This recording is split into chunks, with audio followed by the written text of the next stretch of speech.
جب اللہ کے نبی داؤد علیہ السلام کے وارث سلیمان نبی ہوئے تو وہ اللہ کی دربار میں دعا مانگنے لگے کہ اے اللہ مجھے وہ مرتبہ عطا فرما جو مجھ سے پہلے نہ کسی کو ملا ہو اور نہ ہی میرے بعد کسی کو ملے۔ وہ دور ایک عجیب دور تھا، لوگ جنات کالا جادو پہ زیادہ یقین رکھتے تھے۔ اللہ نے اپنے نبی سلیمان علیہ السلام کے لیے چرند پرند ہوا جنات کو ماتحت کر دیا۔ تو بس اللہ کے نبی سلیمان علیہ السلام جہاں بھی کفر نفرت اور انسانوں پہ ظلم دیکھتے تھے تو آ کے اپنے معجزات دکھاتے تھے، اور یوں انسان آپ کو اللہ کا نبی سمجھ کر صحیح راستے پہ آ جاتے تھے۔ اور اگر کوئی جن کسی انسان کے گروہ پر حملہ کرتا تھا، اسے نقصان پہنچاتا تھا، تو آپ اس جن کو زنجیروں میں جکڑ دیتے تھے اور آپ کا تخت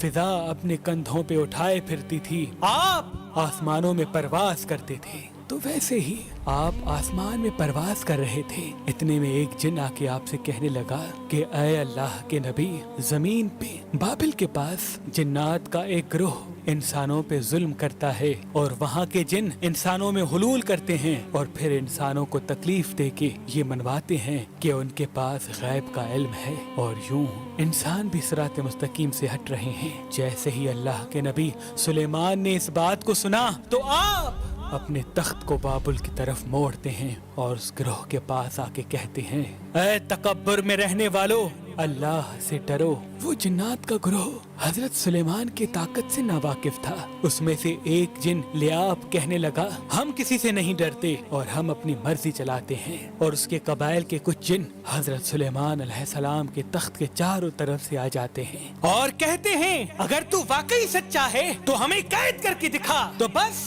اللہ کے نبی سلیمان علیہ السلام جیسے ہی اپنی عصا ان جنات کی طرف کرتے ہیں تو ہوا اور مٹی کا ایک عجیب طوفان اٹھتا ہے اور زمین کو چیر کے لوہا نکلتا ہے اور زنجیروں میں تبدیل ہو جاتا ہے، اور وہ زنجیریں ہر اس جن کی گردنوں پہ آ پڑتی ہیں۔ وہ تمام کے تمام جن زمین بوس ہو جاتے ہیں، اور اللہ کے نبی سلیمان کے قدموں میں گر کے کہتے ہیں کہ آپ کون ہیں؟ پھر آپ فرماتے ہیں، میں اللہ کا نبی داؤد کا بیٹا سلیمان ہوں، اور اللہ نے مجھے اس زمین پہ امن اور سلامتی کے لیے منتخب کیا۔ اے گروہ جن، خبردار ہو جاؤ، اس زمین پہ فساد نہ پھیلاؤ، ورنہ اللہ کا عذاب تم کو فنار کر دے گا۔ یوں وہ سارا گروہ حضرت سلیمان کی نبوت اور اللہ کی وحدانیت کو تسلیم کرتا ہے، اور پھر سب کے سب امن محبت اور سکون کے ساتھ زندگی بسر کرتے ہیں، اور وعدہ کرتے ہیں